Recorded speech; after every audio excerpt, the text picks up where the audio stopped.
Hello guys, welcome back to the channel and welcome back to elite wrestling. तो guys finally इस week का AEW company का dynamite show हो चुका है खत्म। और गाइज आज इस वीडियो के अंदर हम उसी के बारे में बात करने वाले हैं। और गाइज हम जानने वाले हैं कि इस वीक के AEW कंपनी के डायनामाइट शो के ऊपर क्या हुआ और हमें इस वीक के डायनामाइट शो के ऊपर कौन कौन सी चीजें देखने को मिली है। इसीलिए गाइज ये सब बातें जानने के लिए ये वीडियो एकदम आखिर तक देखना। और ऐसे ही AEW कंपनी से रिलेटेड हर एक न्यूज, रूमर और अपडेट और AEW कंपनी के हर एक शो का रिव्यू पाने के लिए हमारे चैनल को सब्सक्राइब करना मत भूलना। पर गाइज अब ज्यादा देर न लगाते हुए चलिए वीडियो शुरू करते हैं और करते इस वीक हुए AEW कंपनी के डायनामाइट शो का रिव्यू और जानते हैं कि इस वीक के डायनामाइट शो के ऊपर क्या हुआ। तो गाइज इस वीक के डायनामाइट शो की शुरुआत AEW कंपनी के मेंस डिवीजन से एक 8-मैन टैग टीम मैच से हुई, जहां पर द अक्लेम्ड और FTR मिलकर स्वरिन और ग्लोरी और गन बॉयज को फेस कर रहे थे। पर ये मैच शुरू होने से पहले ही यहाँ पर बिली गन काफी गुस्से में रिंग के अंदर आ गए और बिली गन ने स्वर सिटलैंड के ऊपर अटैक करना स्टार्ट कर दिया, जो कि हम समझ ही सकते हैं क्योंकि स्वर सिटलैंड ने बिली गन के हाथों को नुकसान पहुंचाया है। इसीलिए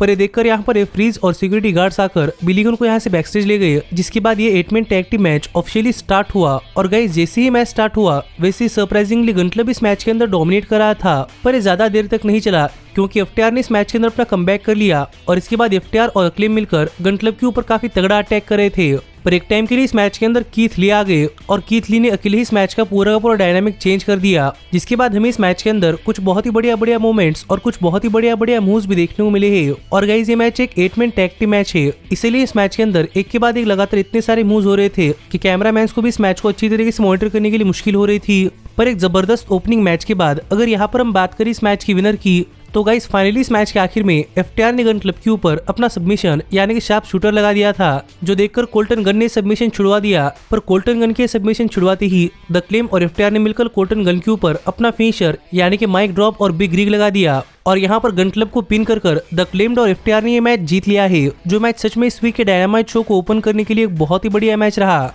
तो देखना पड़ेगा कि आगे FTR और द क्लेम के बीच में क्या होता है। लेकिन गाइज इसके बाद हमें इस वीक के डायनामाइट शो के ऊपर दिखाया गया कि MJF इस वीक के डायनामाइट शो के ऊपर नहीं है और वो कहीं पर तो इंटरव्यू देने के लिए गए हैं और वहां से बातें करते हुए MJF कह रहे हैं कि फर्म ने MJF के ऊपर काफी तगड़ा अटैक किया था, इसीलिए MJF के डॉक्टर्स ने MJF को ट्रैवल करने के लिए मना किया है और इसीलिए MJF AEW कंपनी के डायनामाइट शोज के ऊपर नहीं है, क्योंकि MJF को अपने सबसे बड़े मैच यानी कि मोक्सली खिलाफ के मैच के लिए प्रिपेयर करना है। और उनके लिए ये मैच इतना बड़ा मैच है जितना बड़ा match stone cold Steve Austin, the rock या फिर जॉन सीना इन सबको अपने पहले वर्ल्ड चैंपियनशिप जीतने के लिए था, क्योंकि उनकी तरह ही ये भी एक जनरेशनल टैलेंट है और उनके रास्ते के अंदर सिर्फ जॉन मॉक्सली एक कांटा बना हुए है, जो कि अपने करियर के अंदर $10-15 के लिए कहीं पर भी जाकर रसल करते हैं। पर इस बार जॉन मॉक्सली MJF की स्पॉटलाइट नहीं छीन पाएंगे, क्योंकि MJF के पहले पेपर मैच के अंदर एक नेक टैरो ने MJF की स्पॉटलाइट छीनी थी। उनकी सबसे बड़ी मूवमेंट यानी कि मॉक्सली खिलाफ के वर्ल्ड चैंपियनशिप मैच के अंदर मैट हार्डी के फॉल ने उनकी स्पॉटलाइट छीन ली थी। ब्लड एंड गट्स मैच के अंदर जेरिको ने उनकी स्पॉटलाइट छीन ली थी और उनकी रिटर्न के अंदर एक प्रेस कॉन्फ्रेंस ने उनकी स्पॉटलाइट छीन ली थी। लेकिन इस बार ये नहीं होगा, इस बार MJF वर्ल्ड चैंपियन बनेंगे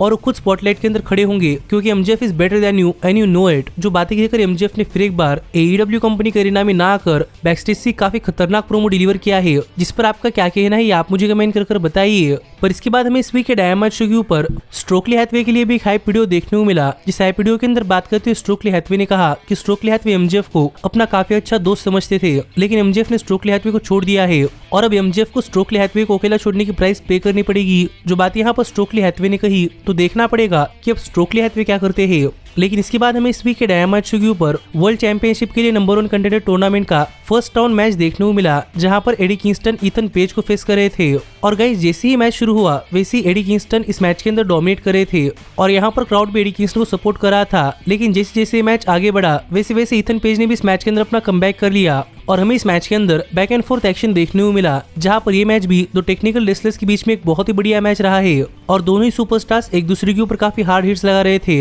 लेकिन जैसे इस मैच के आखिर में एडी किंगस्टन ने ईथन पेज के ऊपर अपना सबमिशन लगा दिया और ईथन पेज टैप आउट भी कर रहे थे, तो वैसे ही स्ट्रोकली हैथवे ने यहाँ पर आकर रेफरी को डिस्ट्रैक्ट कर दिया, जो देखकर ओर्टिस स्ट्रोकली हैथवे को लेकर पीछे चले गए। पर इनके अंदर ईथन पेज ने अपना कमबैक कर एडी किंगस्टन के ऊपर काफी तगड़े मूव्स लगा दिए और सरप्राइजिंगली इस मैच के आखिर में ईथन पेज ने एडी किंगस्टन के ऊपर टॉप रोप से उनका फिनिशर यानी कि ईगोस एज लगा दिया और एडी किंगस्टन को पिन कर ईथन पेज ने ये मैच जीत लिया है, जो कि होना ही था। लेकिन गाइस ईथन पेज ने ये मैच जिस हालत के अंदर जीता है वो देखने के लिए काफी मजा आ गया। लेकिन इसके बाद हमने डायनामाइट शो के ऊपर देखा कि रूश ने बैकस्टेज में डार्क ऑर्डर से बात करने के लिए टाइम मांगा था और यहाँ पर बात करते हुए रूश के मैनेजर कह रहे थे कि रूश वर्ल्ड चैंपियनशिप के टूर्नामेंट के अंदर नंबर 1 कंटेंडर बनकर ऑल एलिट रेसलिंग के वर्ल्ड चैंपियन बनने वाले हैं और रूश नंबर 10 को फाइनल मौका देने वाले हैं कि नंबर 10 रूश के साथ चले आ जाए, क्योंकि रूश की वर्ल्ड चैंपियन बनते ही रूश पहली बार अपनी वर्ल्ड चैंपियनशिप डार्क ऑर्डर के नंबर 10 के खिलाफ डिफेंड करेंगे, जिसके लिए भी डार्क ऑर्डर के नंबर 10 ने मना कर दिया। तो अब देखना पड़ेगा कि आगे रूश और डार्क ऑर्डर के नंबर 10 के बीच में क्या होता है। पर इसके बाद हमने डायनामाइट शो के ऊपर देखा कि आर्या डिवारी रिंग के अंदर आए थे और यहाँ पर बात करते हुए आर्या डिवारी कह रहे थे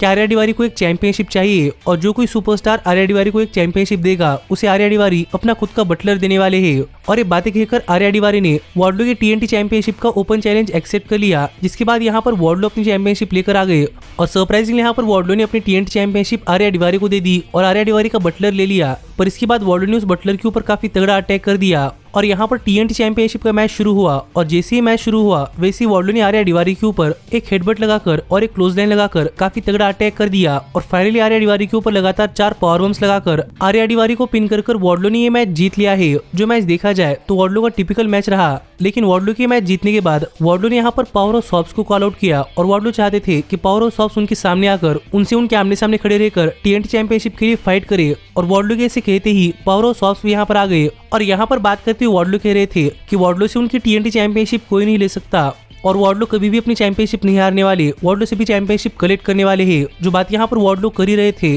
कि गाइस तभी सरप्राइजिंगली वार्डलो के पीछे से समोआ जो ने वार्डलो के ऊपर अटैक कर दिया और वार्डलो के ऊपर अपना सबमिशन यानी कोकिना क्लंच लगाकर समोआ जो ने वार्डलो को ही सुला दिया। और ये देखकर सभी लोग काफी शॉक थे, क्योंकि गाइज हमने ये कभी एक्सपेक्ट नहीं किया था कि समोआ जो वार्डलो के ऊपर टर्न हो जाएंगे, लेकिन गाइज फाइनली ऐसा हो चुका है और ये देखकर पावर ऑफ सॉप्स भी सरप्राइज थे। तो अब देखना पड़ेगा कि आगे वार्डलो, पावर ऑफ सॉप्स और समोआ जो के बीच में क्या होता है। लेकिन इसके बाद हमें इस वीक के डायनामाइट शो के ऊपर रेने पिकेट बैकस्टेज में जेड कारगिल का इंटरव्यू लेते हुए दिखाई दी और यहाँ पर बात करते हुए जेड कारगिल ने कहा कि फाइनली जेड कारगिल को नायला रोज के खिलाफ उनकी TBS चैंपियनशिप के लिए एक मैच मिल चुका है, जो मैच इस साल की फुल गियर पेपर के ऊपर होने वाला है। पर नायला रोज जेड कारगिल की TBS वुमेन चैंपियनशिप अपनी खुद की चैंपियनशिप समझकर डिफेंड कर रही है और इस बार जेड कारगिल उनकी TBS वुमेन चैंपियनशिप एक मैच के अंदर डिफेंड नहीं होने देने वाली। जो बात यहाँ पर जेड कारगिल ने कही और ये बातें कहकर जेड कारगिल यहाँ चली गई, तो देखने के लिए मजा आने वाला था कि जेड कारगिल नायला रोज से अपनी TBS वुमेन चैंपियनशिप वापस लेने के लिए क्या करती है। पर इसके बाद टोनी शिवानी रिंग के अंदर आए और टोनी शिवानी ने यहाँ पर ब्रिट बेकर और सराया दोनों को ही रिंग के अंदर बुला लिया और टोनी शिवानी ने सराया से पूछा कि वो क्या कहना चाहती है। और यहाँ पर बात करते हुए फाइनली सराया ने अनाउंस कर दिया है कि डॉक्टर्स ने सराया को रसल करने के लिए क्लियर कर दिया है और इस गुड न्यूज के ऊपर क्राउड भी इतना खुश था कि सराया काफी इमोशनल हो रही थी। पर यही पर बात करते हुए डॉक्टर ब्रिट बेकर ने कहा कि सराया समझ रही है कि AEW कंपनी सराया का घर है, लेकिन रियलिटी ये है कि डॉक्टर ब्रिट बेकर ने AEW कंपनी को ब्रिक बाय ब्रिक बनाया है और डॉक्टर ब्रिट बेकर ने अपने घर को इतने अच्छी तरीके से बनाया है कि सराया जैसे सुपरस्टार्स उनके रेसलिंग कंपनी के अंदर आना चाहते हैं और AEW कंपनी के अंदर आने के बाद से ही सराया डॉक्टर ब्रिट बेकर के पीछे पड़ी हुई है। और इसका मेन रीजन डॉक्टर ब्रिट बेकर को लगता है कि डॉक्टर ब्रिट बेकर ने अपने करियर के अंदर वो सब चीजें अचीव कर ली है जो कि सराया कभी नहीं अचीव कर पाएंगी। जो बातें कहकर डॉक्टर ब्रिट बेकर ने यहाँ पर एक काफी पैशनेट प्रोमो कट किया, पर इसका जवाब देते हुए भी सराया ने कहा कि डॉक्टर ब्रिट बेकर को सब चीजें हैंडओवर की गई थी। ब्रिट बेकर को नहीं पता कि रियल स्ट्रगल क्या होता है, ब्रिट बेकर को नहीं पता कि अपने टीन्स के अंदर रहकर रेसलिंग का ड्रीम परस्यू करने में कितना प्रॉब्लम आता है। ब्रिट बेकर सिर्फ 3 साल से प्रोफेशनल रेसलर है, लेकिन सराया पिछले 17 साल से प्रोफेशनल रेसलर है और सराया ने अपने करियर के अंदर सभी चीजें देखी है। और डॉक्टर ब्रिट बेकर को ये चीज कभी नहीं समझ आएगी कि एक डेथ डेलिंग इंजरी को बीटअप कर दोबारा से अपना कमबैक करना कितना पैशनेट होता है। और माना कि ये सराया का होम नहीं है, लेकिन सराया इसे अपना होम करने वाली है, क्योंकि इस साल की फुल गियर पेपर के ऊपर सराया और डॉक्टर ब्रिट बेकर इन दोनों का मैच कंफर्म हो चुका है। जो बात यहाँ पर सराया ने कही और ये बातें कहकर सराया यहाँ जा रही थी, लेकिन सरप्राइजिंगली डॉक्टर ब्रिट बेकर सराया के ऊपर अटैक करने के लिए गई, पर सराया ने अटैक रिवर्स कर ब्रिट बेकर के ऊपर अपना फिनिशर यानी कि पेस टर्नर लगा दिया, जिससे कि सराया ने क्लियर कर दिया है कि वो रसल करने के लिए क्लियर है। तो गाइज अब देखना पड़ेगा कि सराया का AEW कंपनी अंदर डेब्यू मैच कैसा होता है। पर गाइज इसके बाद हमें इस वीक के डायनामाइट शो के ऊपर लेक्सी बैकस्टेज में संजय दत्त, जय लिथल और सतनाम सिंह का इंटरव्यू लेती हुई दिखाई दी, जहां पर इन दोनों ने फैक्ट्री को लास्ट वीक डार्बी एलिन के ऊपर अटैक करने के लिए मदद करने के लिए थैंक यू कहा और द फैक्ट्री को थोड़े बार पैसे भी दे दिए। लेकिन तभी यहाँ पर डैन हाउसन आ गए और फैक्ट्री से बात करते हुए डैन हाउसन कह रहे थे कि फैक्ट्री डैन हाउसन के ऊपर अटैक कर रही है और यहाँ पर डैन हाउसन ने कंप्लेन ऑरेंज कैसिडी से कर रहे थे। और यहाँ पर बात करते हुए फैक्ट्री के क्यूटी मार्शल ने कहा कि डैनाहाउसन को कोई कंप्लेन करनी है तो वो रिंग के अंदर सुनेंगे, क्योंकि फैक्ट्री अपनी सभी प्रॉब्लम्स रिंग के अंदर सॉल्व करती है। जो बातें कहकर क्यूटी मार्शल ने ऑरेंज कैसिडी को ली जॉनसन के खिलाफ उनकी ऑल अटलांटिक चैंपियनशिप डिफेंड करने के लिए कहा और ऑरेंज कैसिडी भी इसके लिए मान गए। पर जाते जाते बेस्ट फ्रेंड्स के ट्रेंट ने यहाँ पर जे लीथल को एक कमबैक कह दिया, जो देखकर जे लीथल काफी गुस्सा हो गए और लीथल ने ट्रेंट को यहाँ पर एक मैच के लिए चैलेंज कर दिया, जो मैच भी ट्रेंट ने एक्सेप्ट कर लिया। जो देखकर लग रहा था कि शायद उन्हें कोई मैच रसल करना था और फाइनली ट्रेंट को यहाँ पर ये मैच मिल चुका था। जिसके बाद ट्रेंट इस वीक के डायनामाइट शो के ऊपर अपना मैच रसल करने के लिए आ रहे थे, पर जे लीथल ने पीछे से आकर ट्रेंट के ऊपर उनके एंट्रेंस चलने के दौरान ही अटैक कर दिया। जिसके बाद ये मैच ऑफिशियली स्टार्ट हुआ और इस मैच की शुरुआत से ही जे लीथल यहाँ पर ट्रेंट के पैरों को टारगेट कर रहे थे और पूरे के पूरे मैच के अंदर जे लीथल ने ट्रेंट के पैरों के ऊपर अटैक किया और जे लीथल के साथ सतनाम सिंह और संजय दत्त थे। और ये देखकर यहाँ पर बेस्ट फ्रेंड्स के वन हाफ चक टेलर और डैनाहाउसन भी आ गए और उनके सपोर्ट के चलते ट्रेंट इस मैच के अंदर अपना कमबैक कर पाए और ट्रेंट ने इस मैच के अंदर अपना कमबैक कर जे लीथल के ऊपर काफी तगड़े मूव्स लगा दिए और फाइनली इस मैच के आखिर में ट्रेंट ये मैच जीतने काफी करीब पहुंच चुके थे। जो देखकर संजय दत्त एप्रन के ऊपर खड़े हो गए और ये देखकर डैनाहाउसन संजय दत्त को कर्स करने के लिए आ गए, लेकिन सतनाम सिंह ने यहाँ पर आकर डैनाहाउसन को रोक लिया। जो देखकर डैनाहाउसन ने संजय दत्त के ऊपर एक लो ब्लो लगा दिया, पर सतनाम सिंह डैनाहाउसन के ऊपर अटैक कर पाए। जो देखकर ट्रेंट ने सतनाम सिंह को रिंग के बाहर कर दिया, पर इस डिस्ट्रैक्शन का फायदा उठाकर जे लीथल ने ट्रेंट के ऊपर अपना फिनिशर यानी कि लीथल इंजेक्शन लगा दिया और ट्रेंट को पिन कर जे लीथल ने ये मैच जीत लिया है। जो मैच देखा जाए तो इस वीक के डायनामाइट शो का एक ठीक ठाक सा मैच था, लेकिन जे लीथल की ये मैच जीतने के बाद यहाँ पर टोनी शिवानी संजय दत्त का इंटरव्यू लेने के लिए आए थे, लेकिन यहीं पर बात करते हुए संजय दत्त ने कहा कि वो कोई अपना इंटरव्यू नहीं देने वाले, उन्हें कुछ कहना है और वो कहने वाले हैं। और यहाँ पर बात करते हुए संजय दत्त ने कहा कि वो हमेशा से वो डिलीवर करते हैं जो कि वो कहते हैं और उन्होंने कहा था कि लास्ट वीक के डायनामाइट शो के ऊपर उनका कोई फ्रेंड आने वाला है और इसीलिए लास्ट वीक के डायनामाइट शो के ऊपर finally Jeff Jarrett AEW company के अंदर आ चुके हैं। जो बातें संजय दत्त ने कही, जिसके बाद यहाँ पर जेफ जैरेट भी आ गए और यहाँ पर आकर बातें करते हुए जेफ जैरेट ने कहा कि सभी लोग सोच रहे हैं कि जेफ जैरेट AEW कंपनी के अंदर क्यों आए हैं, पर इसका जवाब सिंपल है। जेफ जैरेट AEW कंपनी के अंदर अपने दोस्तों की मदद करने के लिए आए हैं और जेफ जैरेट AEW कंपनी के अंदर स्टिंग के खिलाफ की अपनी सालों की राइवलरी खत्म करने के लिए आए हैं। जो बात यहाँ पर जेफ जैरेट कर ही रहे थे कि तभी यहाँ पर एक क्रू ने आकर जेफ जैरेट को इंटरप्ट कर दिया और प्रोबेबली वो क्रू जेफ जैरेट को यहाँ पर अपना टाइम खत्म करने के लिए कह रहा था। जो देखकर जेफ जैरेट उस क्रू के पीछे गए, पर संजय दत्त ने जेफ जैरेट को उस क्रू के ऊपर अटैक करने से रोक लिया। तो गाइस अब देखना पड़ेगा कि ऐसा करने के पीछे की वजह क्या थी और क्या इससे AEW कंपनी कोई स्टोरी लाइन चला रही है। लेकिन इसके बाद हमने इस वीक के डायनामाइट शो के ऊपर देखा कि रेने पिकेट बैकस्टेज में जंगल बॉय का इंटरव्यू ले रही थी और यहाँ पर रेने पिकेट ने जंगल बॉय से पूछा कि जंगल बॉय लास्ट वीक लुचासोरस को उनकी ऑल अटलांटिक चैंपियनशिप कॉस्ट करवा दी है, तो इसके ऊपर जंगल बॉय क्या कहना चाहते हैं। और यहाँ पर जवाब देते हुए जंगल बॉय ने कहा कि लुचासोरस और क्रिश्चियन केज को लग रहा है कि उनकी राइवलरी खत्म हुई है, लेकिन रियलिटी में ऐसा नहीं है। ये राइवलरी तब तक खत्म नहीं होगी जब तक जंगल बॉय नहीं कहते और फुल गियर पेपर अराउंड आ चुका है और जंगल बॉय के पास लुचासोरस के लिए एक चैलेंज है, लेकिन जंगल बॉय ऐसा चैलेंज कैमरे के सामने थ्रो नहीं करना चाहते। वो लुचासोरस के सामने फेस टू फेस जाकर उन्हें चैलेंज थ्रो करना चाहते हैं, जो कि जंगल बॉय इस वीक के रैम्पेज शो के ऊपर करेंगे। जो बात यहाँ पर जंगल बॉय ने कही, तो अब देखना पड़ेगा कि इस वीक के रैम्पेज शो के ऊपर जंगल बॉय क्या करते हैं। लेकिन इसके बाद हमने इस वीक के डायनामाइट शो के ऊपर देखा कि यहाँ पर जॉन मॉक्सली और विलियम रीगल रिंग के अंदर आए थे और यहाँ पर बातें करते हुए जॉन मॉक्सली अपनी स्टोरी बताई कि किस तरीके से जब पहले जॉन मॉक्सली विलियम रीगल से मिले थे तब जॉन मॉक्सली काफी यंग थे और जॉन मॉक्सली कुछ भी कहते थे और अपने आप को प्रूव करने के लिए जॉन मॉक्सली विलियम रीगल के ऊपर अटैक करने तक पहुंचे थे,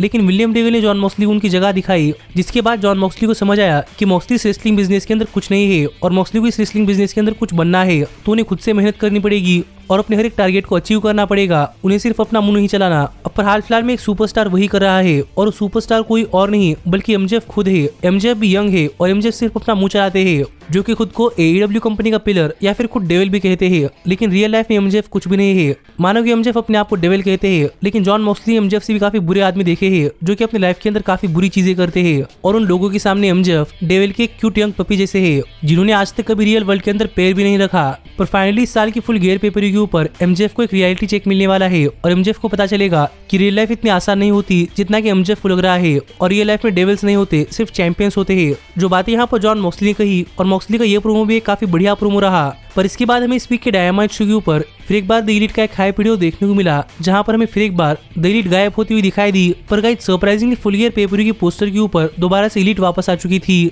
और यहाँ पर क्लॉक का टाइम भी कंप्लीट हो चुका था। तो अब देखना पड़ेगा कि हमें कितनी जल्दी द एलीट का रिटर्न देखने को मिलता है। पर इसके बाद हमने देखा कि डायनामाइट शो के ऊपर बैक स्टेज सेगमेंट के अंदर बात करते हुए ब्रायन कह रहे थे कि ब्रायन काफी गुस्सा है कि जेरिको ने ब्रायन को ह्यूमिलेट किया है और ब्रायन ने गार्सिया के लिए इतना किया, लेकिन फिर भी गार्सिया ब्रायन को छोड़कर जा चुके हैं और इन सभी बातों का गुस्सा इस वीक के डायनामाइट शो के ऊपर ब्रायन सैमी गवेरा के ऊपर निकालने वाले हैं। इसलिए सैमी को प्रिपेयर होकर आना चाहिए। जो बात यहाँ पर ब्रायन ने कही तो देखने के लिए मजा आने वाला था कि इस वीक के डायनामाइट शो के मेन इवेंट के अंदर क्या होता है। लेकिन गाइज इसके बाद हमें इस वीक के डायनामाइट शो के ऊपर जेमी हेटर स्काई ब्लू को फेस करती हुई दिखाई दी और स्काई ब्लू के कॉर्नर के अंदर टोनी स्टॉर्म थी। इसलिए शुरुआत में जेमी हेटर इस मैच में थोड़ा सा डिस्ट्रैक्ट हो गई, जिस चीज का फायदा उठाकर स्काई ब्लू ने इस मैच के अंदर काफी डोमिनेट किया और स्काई ब्लू ने जेमी हेटर के ऊपर काफी तगड़े तगड़े मूव्स लगाए। पर एक टाइम के लिए जेमी हेटर ने भी इस मैच के अंदर अपना कमबैक कर स्काई ब्लू के ऊपर काफी तगड़े मूव्स लगा दिए। पर out of no way sky blue ने इस मैच के अंदर जेमी हेटर के ऊपर बढ़त बना ली और इस मैच के अंदर जेमी हेटर के साथ रिंग साइड पर रहने वाले डॉक्टर ब्रिट बेकर और रेबल इनके ऊपर अटैक कर स्काई ब्लू जेमी हेटर के ऊपर अपना फिनिशर लगाने के लिए गई, लेकिन जेमी हेटर ने इसे रिवर्स कर दिया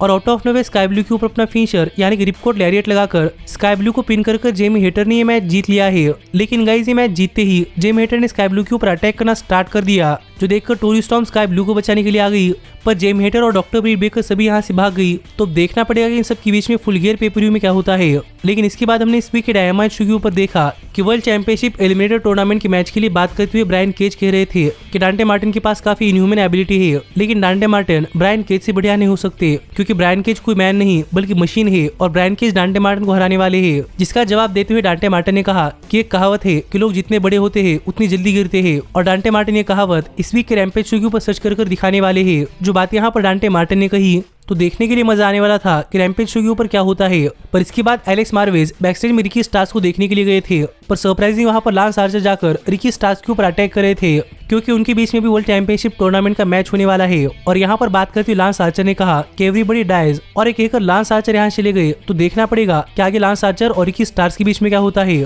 पर इसके बाद AEW कंपनी ने अपने अगले डायनामाइट शो और अपने फुल गियर पे व्यू के लिए काफी सारे मैचेस एडवर्टाइज किए हैं। जो मैचेस कौन से हैं ये जानने के लिए ऊपर आए कार्ड के ऊपर क्लिक कर हमारे चैनल के एप्लीकेशन के अंदर जाकर वहां पर आर्टिकल्स पढ़ना मत भूलना। और ऐसे ही AEW कंपनी का हर एक न्यूज रूमर और अपडेट आप अगर हमारे चैनल के ऊपर वीडियो आने से पहले जानना चाहते हैं तो ऊपर आए कार्ड के ऊपर क्लिक कर ये वीडियो देखकर हमारे चैनल के एप्लीकेशन डाउनलोड करना मत भूलना। और अगर आप इंडिया के अंदर AEW और WWE सुपरस्टार्स की मर्चेंडाइज खरीदना चाहते हैं तो इसके साथ ही ऊपर आए कार्ड के ऊपर क्लिक कर ये दूसरी वीडियो देखकर इंडिया के अंदर इन सभी सुपरस्टार्स की मर्चेंडाइज खरीदना मत भूलना। और ये वीडियोस काफी पुरानी है, इसीलिए अगर आपको इन वीडियोस के अंदर मेरे बात करने का तरीका थोड़ा सा अजीब लगता है तो उसके लिए सॉरी। लेकिन इस सब के बाद फाइनली यहाँ पर टाइम हो चुका था इस वीक के डायनामाइट शो के मेन इवेंट का, जहाँ पर ब्रायन डेनिसन सैमी गवेरा को एक 2 आउट ऑफ 3 फॉल्स मैच के अंदर फेस कर रहे थे। और गाइस जैसे ही मैच शुरू हुआ वैसे ही ब्रायन ने इस मैच के अंदर सैमी गवेरा के ऊपर काफी तगड़ा अटैक करना स्टार्ट कर दिया। और इस मैच के अंदर सैमी गवेरा को ओपनिंग नहीं मिल रही थी, इसीलिए एक टाइम के लिए सैमी गवेरा टाई कॉन्टी के पीछे चले गए और ये देखकर ब्रायन काफी गुस्सा हो रहे थे। और इसी चीज का मौका उठाकर सैमी गवेरा ने ब्रायन के ऊपर स्टील चेयर से अटैक कर दिया, जिससे कि सैमी गवेरा पहला फॉल तो हार गए लेकिन ब्रायन काफी डैमेज हो चुके थे।